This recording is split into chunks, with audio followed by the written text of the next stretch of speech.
الحمد لله حمدا كثيرا طيبا مباركا فيه وأشهد أن لا إله إلا الله وحده لا شريك له وأشهد أن محمدا عبده ورسوله صلى الله عليه وعلى آله وصحبه وعلى كل من تبعهم بإحسان إلى يوم الدين.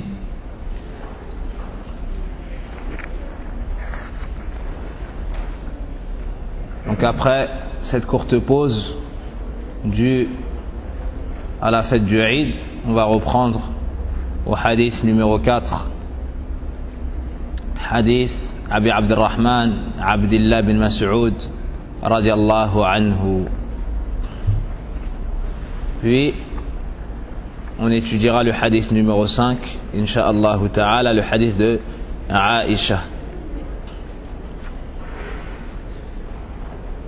فعن أبي عبد الرحمن عبد الله بن مسعود رضي الله عنه قال حدثنا رسول الله صلى الله عليه وسلم وهو الصادق المصدوق إن أحدكم يجمع خلقه في بطن أمه 40 يوما نطفة ثم يكون علقة مثل ذلك ثم يكون مضغة مثل ذلك ثم يرسل إليه الملك فينفخ فيه الروح ويؤمر بأربع كلمات بكتب رزقه وأجله وعمله وشقي أو أم سعيد فوالله الذي لا إله غيره إن أحدكم لا يعمل بعمل أهل الجنة حتى ما يكون بينه وبينها إلا ذراع فيسبق عليه الكتاب فيعمل بعمل أهل النار فيدخلها وإن أحدكم لا يعمل بعمل أهل النار حتى ما يكون بينه وبينها إلا ذراع فيسبق عليه الكتاب فيعمل بعمل أهل الجنة فيدخلها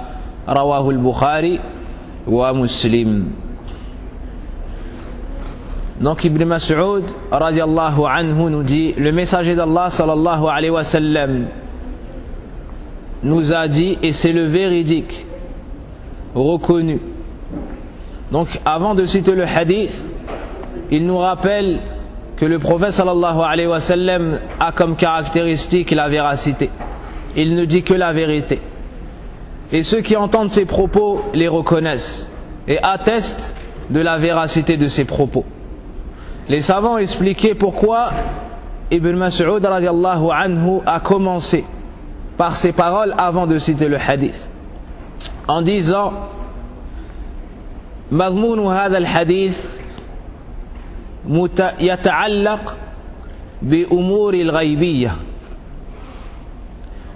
Les savants disent que Ibn Mas'ud radiallahu anhu a commencé par ces paroles avant de citer le hadith, car le contenu de ce hadith fait partie des choses de l'invisible. Fait partie des choses de l'invisible. Mais qui est-ce qui les a dit? Le prophète sallallahu alayhi wa sallam. Mais parmi les qualités du prophète, la véracité. Et parmi les qualités des croyants, Alif Lam Mim, ذَلِكَ الْكِتَابُ لَا رَيْبَ فِيهِ الَّذِينَ يُؤْمِنُونَ بِالْغَيْبِ. Parmi les qualités des croyants, ils ont foi aux choses de l'invisible. Si Allah nous informe d'une chose de l'invisible, on y croit. Si le prophète sallallahu alayhi wa sallam nous informe d'une chose de l'invisible, on y croit, car c'est le messager d'Allah sallallahu alayhi wa sallam.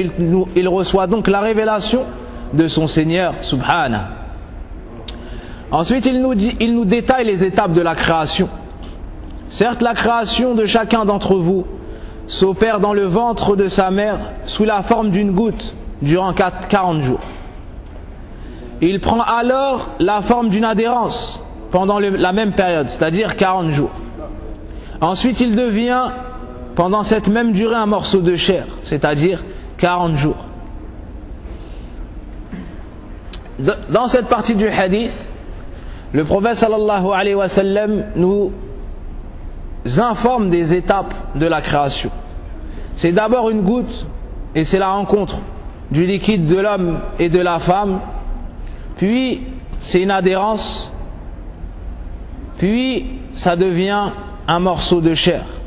Puis ça devient un morceau de chair. Ensuite, arrivé à 120 jours, donc au 4e mois, ou lorsqu'il complète 4 mois, Le prophète sallallahu alayhi wa sallam nous dit qu'on envoie un ange qui lui insuffle l'âme. Donc Allah subhanahu wa ta'ala charge un ange de venir mettre l'âme dans le ventre de la mère et de lui inscrire, il lui ordonne donc de lui inscrire avec cela 4 choses: sa subsistance, la durée de son existence, ses œuvres, et s'il sera parmi les malheureux ou les bienheureux. Et s'il sera parmi les malheureux ou les bien-aimés, ou les bienheureux. إذن في هذا الحديث ذكر أطوار خلق الإنسان، وأكثر ما جاء في هذا الباب من القرآن في سورة المؤمنين، في سورة أو في آية المؤمنون: ولقد خلقنا الإنسان من سلالة من طين ثم جعلناه في قرار مكين ثم خلقنا النطفة علقة فخلقنا العلقة مضغة فخلقنا المضغة عظاما فكسونا العظام لحما ثم أنشأناه خلقا آخر فتبارك الله أحسن الخالقين. Dans le verset 14 de la sourate Les Croyants, Allah subhanahu wa ta'ala nous a donné le détail de la création et ses étapes. Donc après 120 jours, on envoie un ange. Après 120 jours, on envoie un ange, et avant cela, la chose est morte, inerte. Après ces 120 jours, ça devient Al-Insan, car à ce moment-là, il a l'âme. Mais avant cela, il est mort. C'est pour cela qu'Allah subhanahu wa ta'ala nous enseigne dans le Coran qu'il y a 2 morts et 2 vies. Par exemple, قالوا ربنا أمتنا اثنتين وأحييتنا اثنتين. Ô notre Seigneur, c'est un verset du Coran, ô notre Seigneur, tu nous as fait mourir 2 fois et tu nous as donné vie 2 fois. C'est quoi la première fois? C'est avant les 120 jours. Avant de recevoir l'âme, la personne est morte. Ensuite, on lui insuffle l'âme, donc ça c'est la première vie. Ensuite, l'ange de la mort vient récupérer son âme, c'est la 2e mort. Et ensuite, il est ressuscité, Yawm al-Qiyamah, c'est la 2e vie. C'est la 2e vie. Cela a été cité dans plusieurs versets du Coran. Et le fait de savoir à quel moment l'âme est insufflée, il y a de grands bénéfices à cela, car des règles vont découler. Par exemple, si la femme fait une fausse couche, إذا حصل السقط قبل أو بعد 4 أشهر فتجري عليه أحكام الإنسان الحي من التغسيل والتكفين والصلاة عليه وما إلى ذلك. Donc, de savoir qu'à 120 jours, l'âme est insufflée, ça va nous permettre par exemple de savoir est-ce qu'il faut faire salat, la prière mortuaire, si la femme fait une fausse couche ou pas. Le sang qui coule ensuite, est-ce que c'est le sang d'élochi ou pas? Comment est-ce qu'on va savoir tout ça? En connaissant cette science.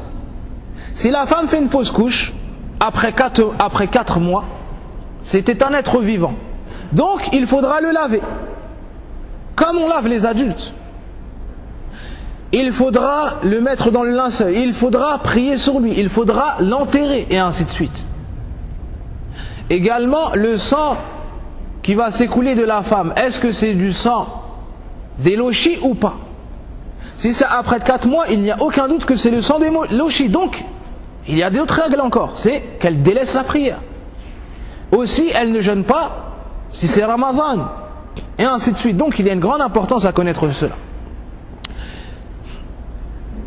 Avant 4 mois, il n'y a pas les règles de l'être vivant, si ce n'est que si ce qui est sorti du ventre de la mère a la forme humaine, alors on considérera également que c'est le sang d'élochi. Même si l'enfant n'a pas atteint 4 mois dans le ventre. Donc à partir du moment, si la femme pose cette question, j'ai fait une fausse couche et l'enfant est tombé avant 4 mois, est-ce que le sang est le sang d'élochi ou pas? On lui dit ça dépend. Elle doit regarder, ou on doit regarder la forme de ce qui est tombé. Si les membres sont dessinés et que la chose est représentée, alors elle considérera que le sang est le sang d'élochi. Donc elle ne prie pas, elle ne jeûne pas, et les règles de la femme indisposée. C'est compris? Si la chose n'est pas représentée, à ce moment-là, il n'y aura pas les règles, comme a expliqué Ibn Uthaymin et d'autres parmi les grands savants de l'islam. Le sang là, on ne considère pas. C'est le sang Dam Hadam. D'accord? Mais, parce que nous on a dit que si c'est après 4 mois, si c'est avant 4 mois, il n'y a pas les règles de l'être vivant. Mais ça c'est une exception. Parce qu'il est représenté. Si c'est représenté, elle ne prie pas. Avant ça, Dam Fasad. Ça veut dire qu'il n'y a pas les règles. Ça veut dire que son mari, il peut l'approcher. Ça veut dire qu'elle peut aller au masjid, elle peut salli. Si elle jeûne du mois de Ramadan, elle doit jeûner. Elle ne doit pas dire oui mais il y a du sang. On lui dit non, ça n'est pas le sang d'élochi. Car la fausse couche a eu lieu avant les 4 mois et l'enfant n'a pas été représenté. Il n'a pas l'apparence du bébé. Ses membres ne sont pas visibles et on ne peut pas les distinguer. Et cette question revient souvent, c'est pour ça qu'on s'y attarde un petit peu. Ensuite, le prophète sallallahu alayhi wa sallam nous dit, et avant cela, qu'est-ce qu'on tire? De cela, on tire qu'Allah azza wa jal huwa bi kulli shay'in alim wa qaddara kulla shay'.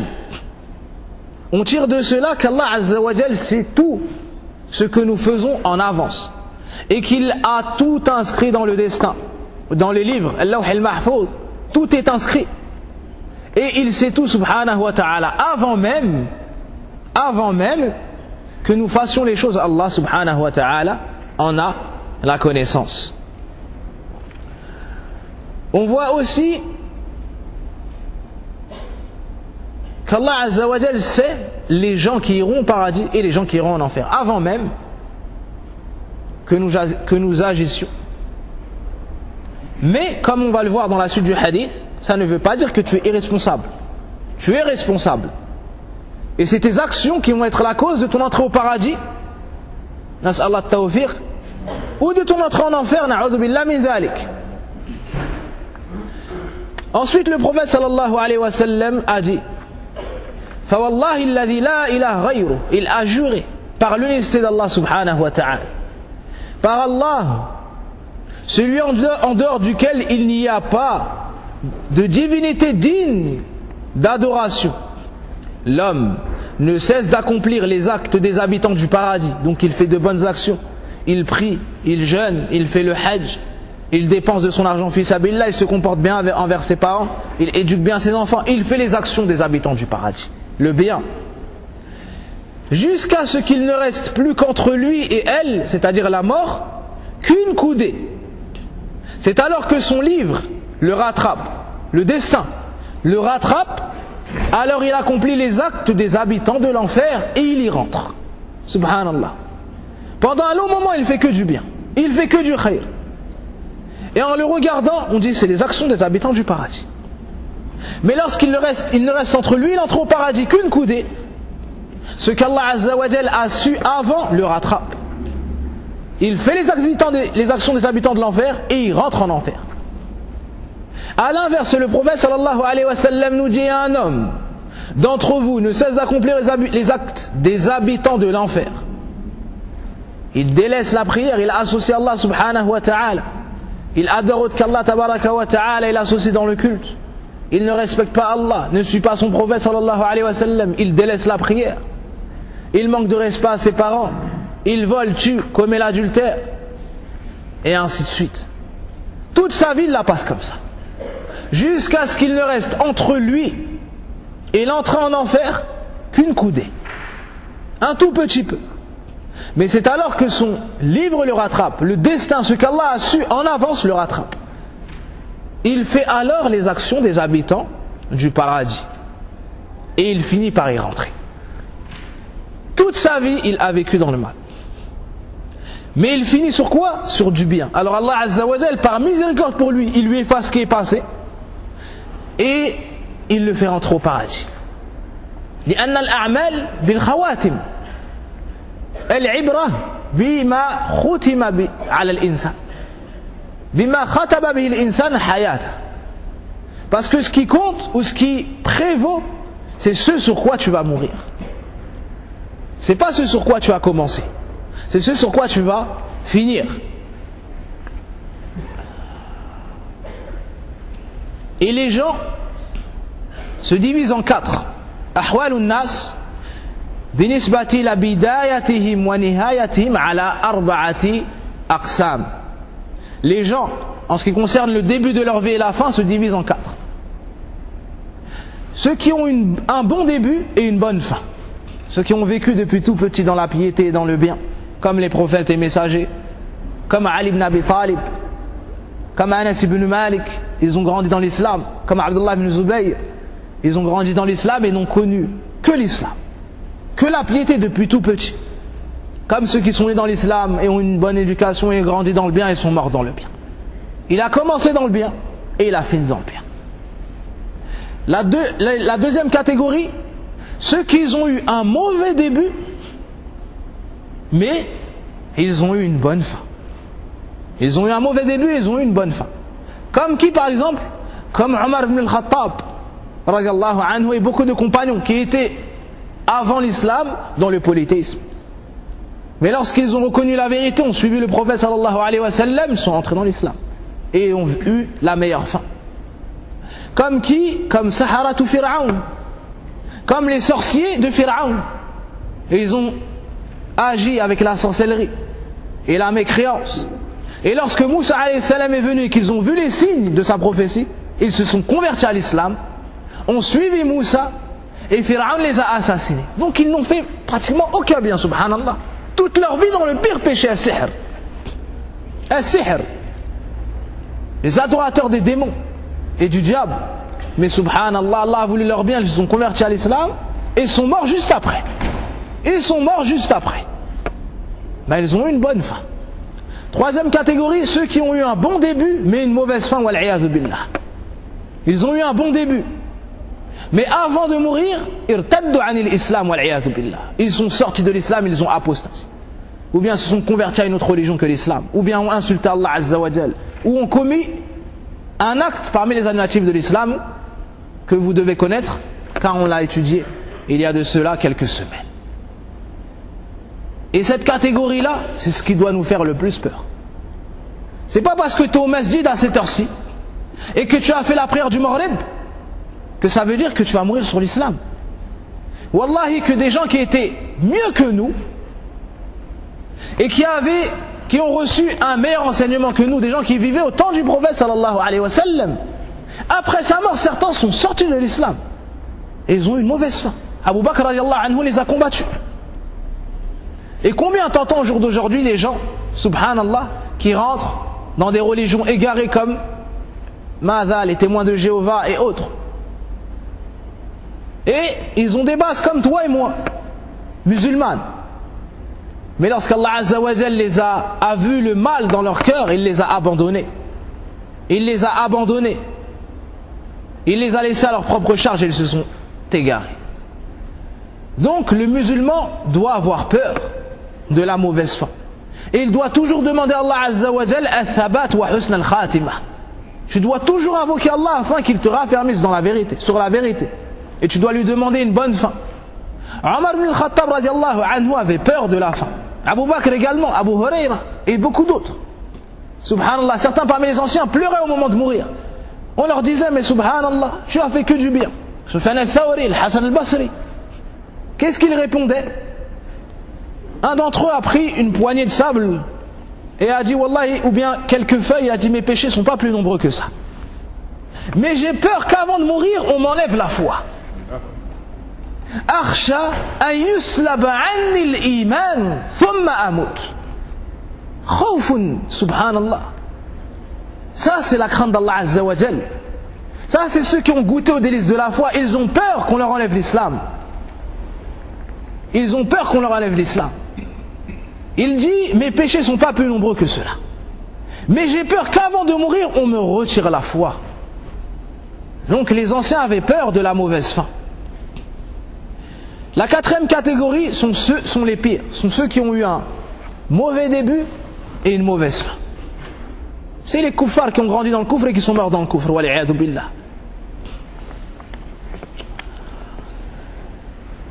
De cela on tire également نستفيد من هذا أن سعادة الإنسان وشقاوته بسبب أعماله. On tire aussi que ta réussite, ton salut, ou bien la fin de la personne en enfer, la cause de tout cela est ses mains et ses actions. Car le prophète sallallahu alayhi wa sallam nous dit dans le hadith, il fait, il agit. فأضاف العمل إلى العبد فأنت مخير. Donc tu as le choix dans tes actions. C'est tes actions qui font que tu vas rentrer au paradis ou en enfer. C'est tes actions, ce que tu fais qui est la cause de ta finalité. Est-ce que tu vas rentrer au paradis ou en enfer? ومع ذلك لا يخرج شيء عن مشيئة الله وما تشاءون إلا أن يشاء الله رب العالمين. Donc tu as une volonté, tu as le libre arbitre, mais tout ce que tu vas faire, Allah le sait en avance. Et rien ne sort de sa volonté subhanahu wa ta'ala.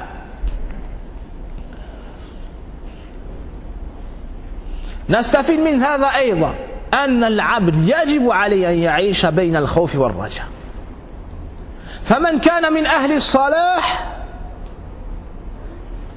لا يتعجب من أعماله، لا يقع فيه العجب، بل يتواضع لله ويحمد ربه ويسأله المزيد والثبات.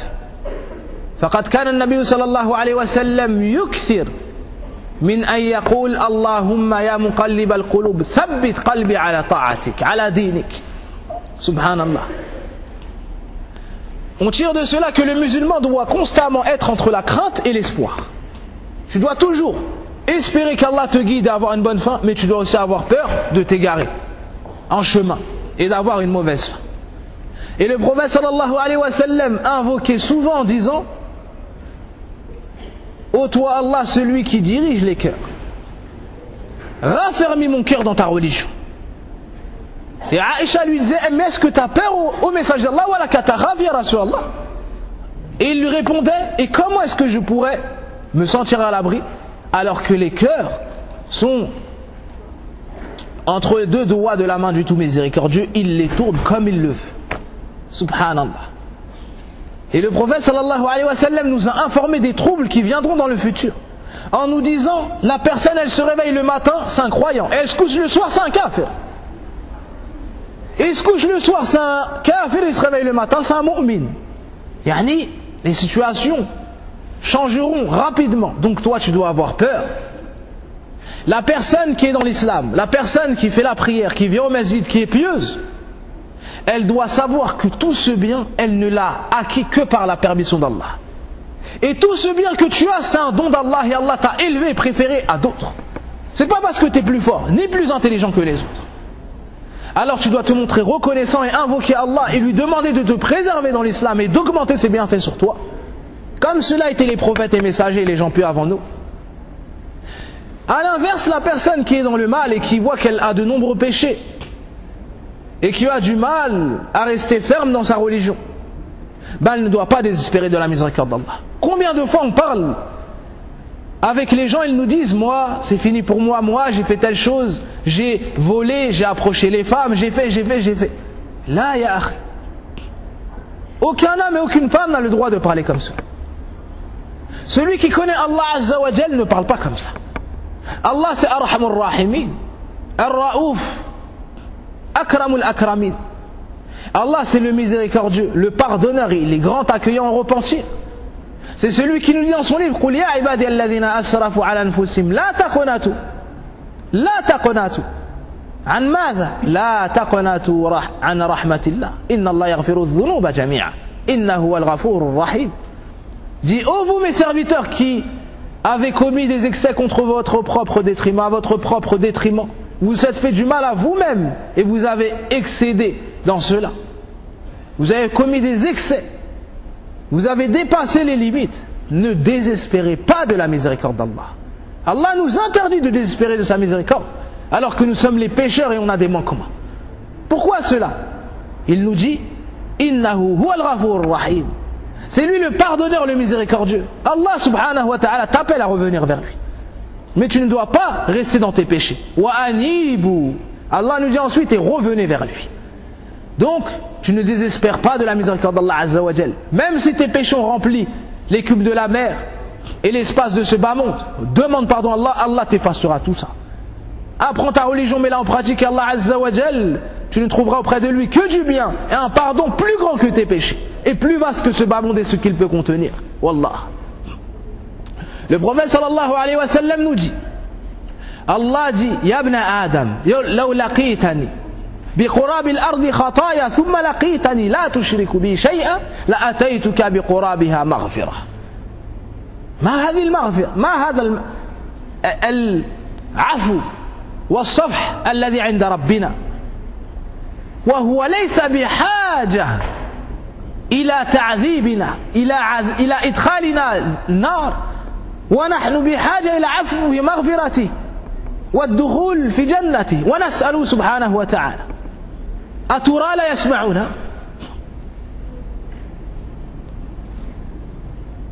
Nous, on est dans le plus grand besoin du pardon d'Allah Azza wa Jal. On est dans le plus grand besoin d'Allah Tabaraka wa Ta'ala pour qu'il nous pardonne nos péchés, nous raffermisse dans l'islam et nous fasse rentrer au paradis. Et lui, subhanahu wa ta'ala, il n'a aucunement besoin de nous châtier. Il n'a pas besoin de nous mettre en enfer. Et avec ça, on l'invoque et on lui demande de nous pardonner nos péchés. Et on veut l'adorer. On lui demande de nous aider à l'invoquer, à l'adorer, subhanah, et de mourir sur l'islam. Et vous pensez qu'il ne va pas nous écouter? Comment après cela on pourrait désespérer de sa miséricorde, tabaraka wa ta'ala? Le prophète sallallahu alayhi wa sallam nous dit, on va amener un homme yawm al-qiyamah. Allah azza wa jal va l'interroger, wada'u alayhi sitra wa kanafa. Il va le couvrir, le rapprocher et va lui dire, et va lui faire montrer et reconnaître tous ses péchés. Ya ibn Adam, alam taf'al kada wa kada wa kada wa kada. Ô fils d'Adam, n'as-tu pas fait tel péché, tel jour et tel jour? Bala ya Rabb. Il dira si au Seigneur. N'as-tu pas fait telle chose et telle chose, tel jour et tel jour? Si au Seigneur. Et Allah va lui faire reconnaître tous ses péchés. À ce moment-là, sayadhunnannahu halik. Il va penser qu'il va périr en enfer. Allah va lui dire à ce moment-là, satartuha laka fi dunya wa ana aghfiru halaka al-yawm. Allahu akbar. Je te les ai cachés dans ce bas monde et aujourd'hui je t'efface tout. Rentre au paradis. Ya subhanallah. Est-ce qu'on peut désespérer d'un Seigneur qui possède ce pardon? Alima kulla shay. Il a tout su. Mais sa miséricorde est plus vaste et a devancé sa colère subhanahu wa ta'ala. فنسألك يا الله وأنت الحي القيوم أن تكرمنا بعفوك وسترك وأن تغفر لنا ذنوبنا يوم القيامة وأن تدخلنا الجنة كما نعوذ بك من النار أنت أرحم الراحمين.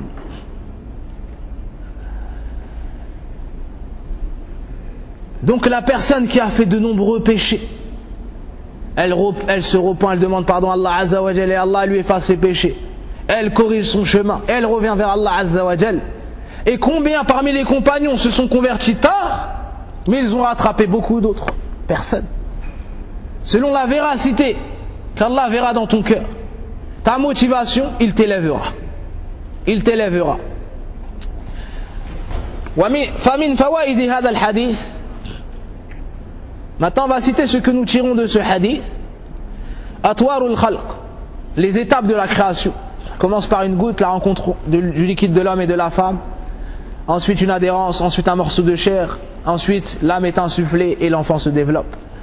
Parmi ce qu'on tire de ce hadith, c'est qu'à 120 jours, l'âme est insufflée, lorsque l'enfant complète ses 4 mois. Parmi ce qu'on tire de ce hadith, ithbatul malaika, la croyance aux anges, et plus particulièrement ici à l'ange qui est chargé d'insuffler l'âme. Parmi ce qu'on tire de ce hadith, c'est qu'après 4 mois, l'enfant dans le ventre de sa mère est un être vivant. Parmi ce qu'on tire de ce hadith, al-imanu bil qadar, le fait d'avoir foi au destin, et qu'Allah a tout su et que rien ne sort de sa volonté, et ce qu'il veut se réalise et ce qu'il ne veut pas ne se réalise pas, subhanah. On voit aussi le fait de jurer pour appuyer une information, comme a fait Ibn Mas'ud lorsqu'il a dit ce hadith, et comme a fait le prophète sallallahu alayhi wa sallam à la fin de ce hadith. On tire également de ce hadith al-jam' fi as-sayr bayna al-khawf wa al-raja, le fait que le musulman doit faire son chemin vers Allah Azza wa Jal en ayant la crainte mais aussi l'espoir. Il faut avoir les deux, la crainte et l'espoir.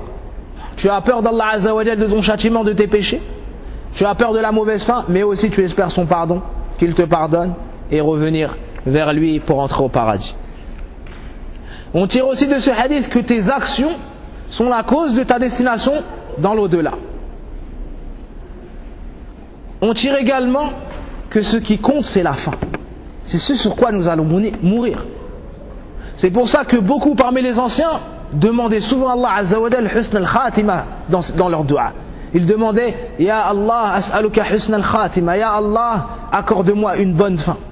Omar ibn al-Khattab radiallahu anhu, par exemple, a fait dua. Il a demandé à Allah Azza wa Jal Allahumma inni as'aluka ash-shahada fi sabilik wal maut fi baladi nabiyik sallallahu alayhi wa sallam.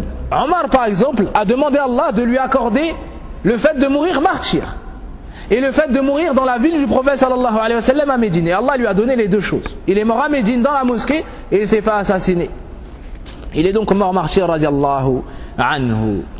Voici pour le 4e hadith, le hadith de Abdullah ibn Mas'ud radiallahu anhu. C'est un hadith qui contient beaucoup de science et il y a beaucoup à dire. Voici ce qu'Allah subhanahu wa ta'ala nous a facilité. On passe maintenant au hadith numéro 5. Al-hadith al-khamis. قال المؤلف يحيى بن زكريا عفوا أبو زكريا يحيى بن شرف الدين النووي رحمه الله تعالى. الحديث الخامس عن أم المؤمنين أم عبد الله عائشة رضي الله عنها قالت قال رسول الله صلى الله عليه وسلم من أحدث في أمرنا هذا ما ليس منه فهو رد. رواه البخاري ومسلم. وفي رواية لمسلم من عمل عملا ليس عليه أمرنا فهو رد. Le 5e hadith, d'après la mère des croyants, Umm Abdillah, Aïcha. Donc le 5e hadith est le hadith de Aïcha. Aïcha est l'épouse du prophète sallallahu alayhi wa sallam, la fille de Abu Bakr as-Siddiq. فهي الصديقة بنت الصديق الأكبر. al-mu'minin, la mère des croyants. Luqibat bidhalik. Kunyatuha, kunyat bidhalik. La mère des croyants. C'est comme cela qu'on surnomme les épouses du prophète sallallahu alayhi wa sallam, les mères des croyants. Et cela pour plusieurs raisons. Allah subhanahu wa ta'ala, premièrement, Allah subhanahu wa ta'ala dans le Coran les a appelés comme ça. Dans Surat al-Ahzab, wa azwaju ummahatuhum. Dans Surat al-Ahzab, les coalisés, Allah azza wa jalla nous dit, et ses épouses sont leurs mères, c'est-à-dire les mères des croyants. Les épouses, c'est-à-dire les épouses du prophète sallallahu alayhi wa sallam, sont les mères des croyants. Deuxièmement, on les appelle comme cela car après la mort du prophète sallallahu alayhi wa sallam, il n'est pas permis à un croyant de se marier avec elle, contrairement aux autres musulmans. Celui qui est marié après son décès, la femme observe une période de viduité, al-idda, de 4 mois et 10 jours, comme ça a été cité dans le Coran. Après cela, elle a la permission de se remarier. Par contre, les épouses du prophète sallallahu alayhi wa sallam, elles, nous n'avons pas le droit de les épouser après la mort de leur mari. Pourquoi cela? Car elles seront ses épouses fil jannah, subhanallah. Elles seront les épouses du prophète sallallahu alayhi wa sallam au paradis. Troisièmement, elles sont pour nous des mères, la fil mahramiyya, lakin fil taqdir wal ihtiram. Elles sont nos mères, les mères des croyants, mais pas dans le sens où on peut les voir sans voile et où, comment dire ça, c'est dans la considération et non pas dans les ahkam. C'est pas dans les règles religieuses, dans le sens où elle peut se dévoiler devant son fils comme nos mères le feraient, d'accord, ou les embrasser comme la mère embrasserait son enfant. Non, mais c'est dans la considération. Elles sont pour nous comme une mère, on les considère comme nos propres mères, on les respecte comme nos propres mères, on ne les cite qu'en bien comme nos propres mères, et ainsi de suite. Mafhuma dal kalam. Donc c'est dans la considération, dans taqdir wa ta'zim, on doit les considérer et ne dire d'elles que du bien, leur donner une grande place et les valoriser. Donc ce sont les mères des croyants. Et ici en l'occurrence Aïcha, sa kunya Abdillah, Abdillah, mais elle n'a pas eu d'enfant. Aïcha radiallahu anha, ala sahih, elle n'a pas eu d'enfant. De cela tu comprends que tu peux prendre une kunya même si tu n'as pas d'enfant. Lorsqu'elle a voulu prendre sa kunya, elle n'avait pas d'enfant. Alors le prophète sallallahu alayhi wa sallam lui a dit: prends la kunya par rapport à ta sœur Asma, qui était l'épouse de Zubayr.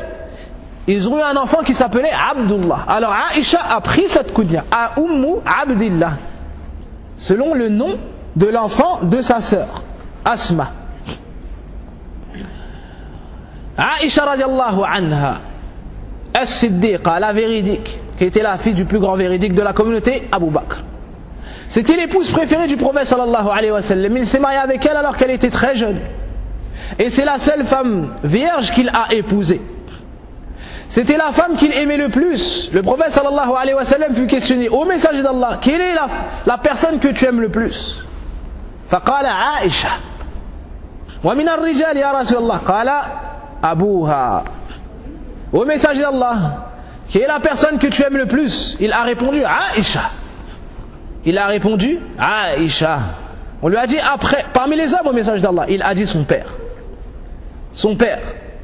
Même lorsqu'il a dit son père, regardez la manière dont il l'a dit. Il n'a pas dit Abu Bakr. Il a rattaché la personne encore à Aïcha, son père. Ça nous montre combien il l'aimait. Au point où les autres femmes du prophète sallallahu alayhi wa sallam ont une jalousie, la jalousie naturelle de la femme, envers Aïcha. Pourquoi? Parce que les compagnons, lorsqu'ils voulaient offrir un cadeau au prophète sallallahu alayhi wa sallam, ils attendaient que ce soit le tour de Aïcha. Le jour où le prophète sallallahu alayhi wa sallam, Aïcha venait lui donner ce cadeau. Alors les femmes ont dit au prophète sallallahu alayhi wa sallam: sois juste, on veut nous aussi profiter de cela. Pourquoi est-ce qu'ils attendent le jour de Aïcha? Qu'ils ne fassent pas cela. Alors ils ont envoyé une des femmes du prophète sallallahu alayhi wa sallam pour lui dire cela. Il leur a dit: ne m'importunez pas envers Aïcha. Wallahi, jamais la révélation m'a été donnée alors que j'ai été chez une femme en dehors de Aïcha. Alors ils ont envoyé Fatima. Fatima est venue de la part des femmes du prophète sallam pour dire: Ya Rasulallah, tes épouses veulent que, et ainsi de suite. Le prophète sallam lui a dit: Ya Fatima, ala tuhibbin ma uhib, est-ce que tu n'aimes pas ce que j'aime moi? Elle a dit si. Il a dit: ben alors aime-la celle-là, aime Aïcha. Subhanallah. Elle avait une grande place. Et c'est la femme la plus savante qui a connu l'islam. La femme la plus savante qui a connu l'islam, c'est Aïcha. C'est pour cela que les savants ont divergé qui est la meilleure personne, c'est Khadija ou Aïcha.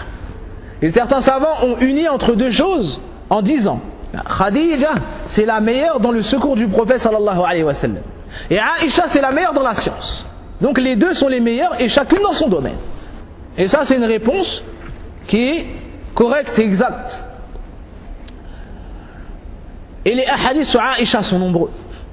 Et bi'idhnillah, si Allah subhanahu wa ta'ala me facilite, on fera une conférence qui aura pour thème Aïcha radiallahu anha, et pourquoi pas une khutbah après avoir fait celle de Ali radiallahu anhu. La parole qu'elle cite ici, et avant cela, j'ai oublié de citer qu'Allah subhanahu wa ta'ala a révélé une page de Coran la concernant pour la défendre. Lorsqu'elle a été accusée à tort d'adultère, dans Surat Nour, la lumière, Allah a révélé divers versets sur elle pour la défendre. Subhanallah. Et il a repoussé et réfuté tout ce qu'on a pu dire sur elle, radiallahu anha. Et c'était une femme pieuse, une femme qui avait une grande piété, une femme très généreuse, une femme très éloquente. Au point certains compagnons ont dit, on n'a jamais vu quelqu'un de plus éloquent que Aïcha après le prophète sallallahu alayhi wa sallam. Et des fois dans la science, elle débattait avec certains compagnons et elle avait raison. Tellement elle était forte dans la science. Et beaucoup venaient la questionner sur la science. Et parmi les plus grands bienfaits des épouses du prophète sallallahu alayhi wa sallam, il y a le fait qu'elles nous ont transmis de la science que personne n'aurait pu savoir à part une femme qui serait son épouse. Par exemple, le roussel du prophète sallallahu alayhi wa sallam, comment se laver lorsqu'il est en état de djinaba? Qui est-ce qui nous a rapporté cela? Les femmes du prophète sallallahu alayhi wa sallam. Son comportement à la maison, son comportement avec ses épouses, qui est-ce qui nous a transmis tout cela? C'est qui? C'est les femmes du prophète sallallahu alayhi wa sallam. C'est pour cela que certains savants ont dit, s'il y avait comme bien et mérite de ces femmes-là, que la science qu'elles ont transmise, de la maison du prophète sallallahu alayhi wa sallam et ce qui s'y passait, ben ça aurait été suffisant. Ça aurait été suffisant, subhanallah. Taïb, on entre dans le hadith. Elle dit, le messager d'Allah sallallahu alayhi wa sallam a dit, quiconque innove, ramène une nouveauté dans notre religion, ce qui n'en fait pas partie sera rejeté. Rapporté par l'imam Bukhari et l'imam Muslim. Et dans la version de l'imam Muslim, quiconque accomplit un acte qui ne fait pas partie de notre religion sera rejeté.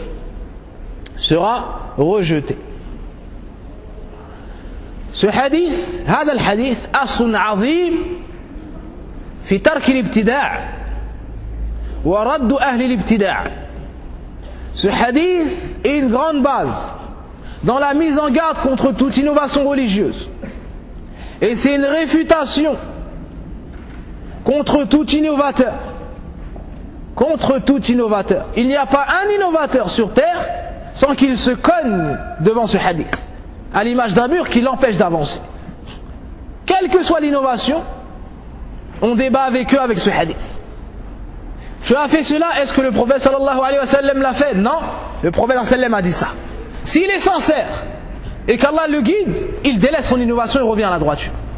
S'il veut suivre ses passions et répondre à la manière des Ahl al-Jahiliya, inna wajadna aba'ana ala ummah wa inna ala atharihim muqtadun, ou bien il répondra à la manière des gens de la permanence islamique. On a vu nos parents faire ça, on fait comme eux. On a vu un tel chéri a dit et nous on dit la ya akhi anta muslim wa nabiyyuka Muhammad sallallahu alayhi wa sallam fakun muttabi'an wa la takun bid'iyya. Toi t'es un livre et t'es un prophète Muhammad sallallahu alayhi wa sallam, alors suis-le et n'innove pas dans la religion d'Allah subhanahu wa ta'ala. On a vu dans le premier hadith que c'est la base et la balance des actions intérieures, la sincérité. Hadith Omar, innamal a'malu binniyat. Et ici on voit la balance des actions extérieures.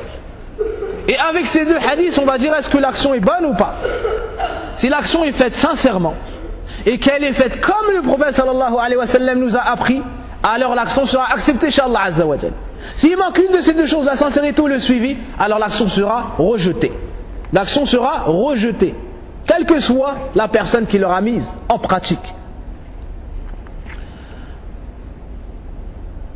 Pourquoi est-ce que l'imam al-Nawawi a cité la deuxième version du hadith, alors que la première version est dans Sahih Bukhari et Sahih Muslim? C'est la plus authentique. Mais il a quand même cité la deuxième version. لأن الرواية الثانية أعم. في الرواية الأولى رد على المبتدع على من جاء بهذا الفعل أولا فقد يقول قائل أنا لم أعمل به وإنما لم أعمل به بمعنى لم أبتدعه وإنما تبعت الإمام الفلاني. فجاء الإمام النووي مع فقهه العظيم جاء بالرواية الثانية حتى يرد على المبتدع والتابع على من أحدث والذي تابعه. L'imam al-Nawawi a cité la première version du hadith. Cette première version du hadith, de celle-ci, on tire la réfutation et le rejet de toute innovation religieuse dans l'islam. Par contre, les innovations terrestres, les voitures et ainsi de suite, il n'y a pas de mal. Certains disent, pourquoi est-ce que vous dites que c'est interdit l'innovation alors que vous utilisez le micro? Parce que son cœur est malade, son cœur a aimé l'innovation, alors il ne veut pas la laisser. Alors il n'a rien trouvé d'autre à dire que quoi? Alors on va monter sur des chameaux aujourd'hui, on délaisse les voitures. Alors pourquoi tu fais la khutba avec le micro? Le prophète sallam, man ahdatha fi amrina ay fi dinina ay fi al-amr alladhi yakhtassu bina wa huwa dinuna amma ad-dunya yashtarik fihi al-mu'min wal-kafir wa hiya halal illa ma harramahu Allah. Les choses de la dunya, par contre, on a le droit d'innover dedans. Les voitures, et ainsi de suite, les vêtements, il n'y a pas de mal dans ça. Parce que le prophète sallallahu alayhi wa sallam a dit dans le hadith, celui qui innove dans notre ordre, dans la chose qui nous est propre à nous les musulmans, c'est quoi? C'est notre religion.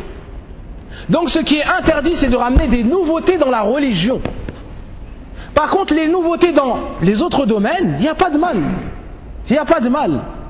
D'accord? On ne dit pas aux gens de ne pas utiliser les voitures, de ne pas utiliser l'essence, et ainsi de suite. Là, il n'y a pas de mal. Utilise tout ce que tu veux, tant qu'il n'y a pas de haram dedans. Par contre, dans la religion d'Allah, tu fais que ce que le prophète sallam t'a enseigné. Rien de plus. Comme a dit Ibn Mas'ud, ittabi'u wa la tabtadi'u, faqad kufitum. Ibn Mas'ud, radiallahu anhu, a dit une parole immense. Suivez et n'innovez pas. Ce que vous avez vous suffit. Subhanallah, qu'est-ce que vous voulez de plus? Sunnatu nabiyyikum bayna aydikum. Wa ya'ti ba'du an-nas bil bid'ah. Wa rubbama ghadibu in lam naqbalha. Subhanallah. Akkasul umur tamaman. Qu'est-ce que vous voulez de plus? Il y a des gens qui nous ramènent des innovations, ils veulent qu'on les accepte. On dit non. Nous, on a une religion, elle est claire, il y a de la science, il y a le Coran, il y a la Sunna. Ce que tu veux que je fasse. Par exemple, il y a des gens qui viennent et qui disent qu'il faut faire des attentats et mettre des bombes. On leur dit, est-ce que le prophète sallallahu alayhi wa sallam nous a montré cela? La wallah. Est-ce que vous trouvez ça dans le Coran? La wallah. Pourquoi est-ce que nous on va faire alors une chose que le prophète sallallahu alayhi wa sallam nous a pas enseigné et que les compagnons n'ont pas fait? On leur dit, on n'accepte pas cette da'wa.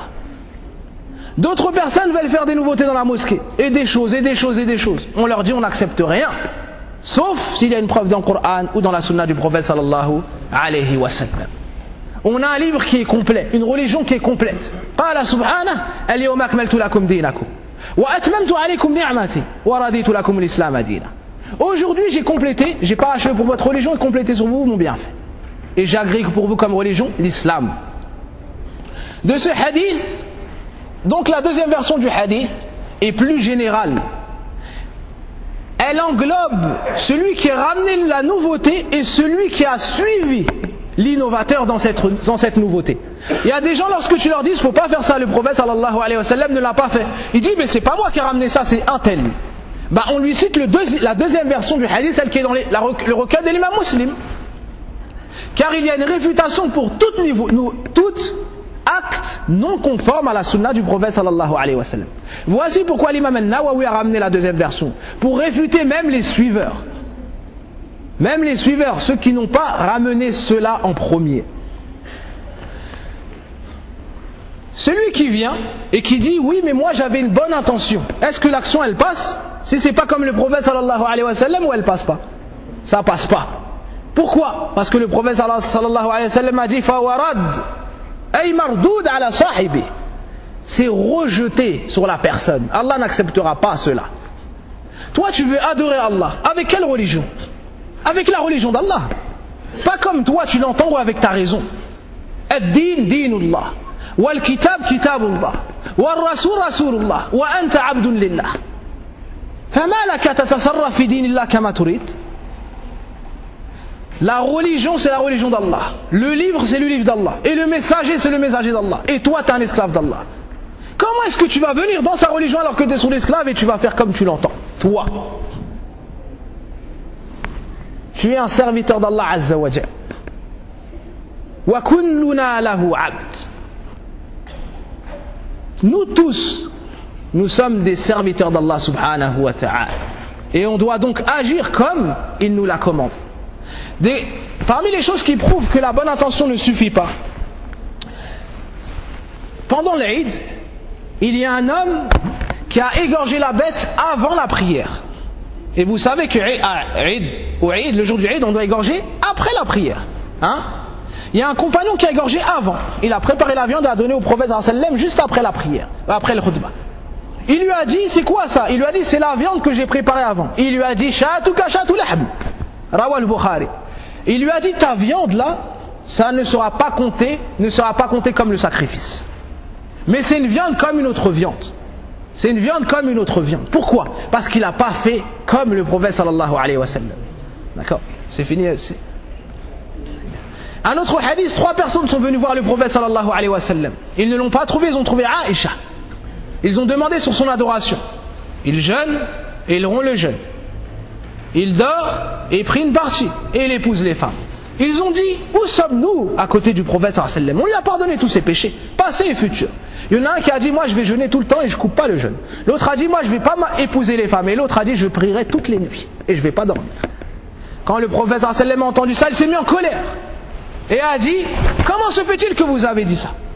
Moi je suis celui qui connaît le mieux Allah, celui qui a le plus peur d'Allah. Mais je jeûne et je romps le jeûne. Je prie et je dors la nuit et j'épouse les femmes. Celui qui sort de ma sunna ne fait pas partie d'eux. Donc on doit suivre le chemin du prophète sallallahu alayhi wa sallam et s'éloigner de toute innovation. سبحانك اللهم وبحمدك أشهد أن لا إله إلا أنت أستغفرك وأتوب إليك والحمد لله الذي به تتم الصالحات آمين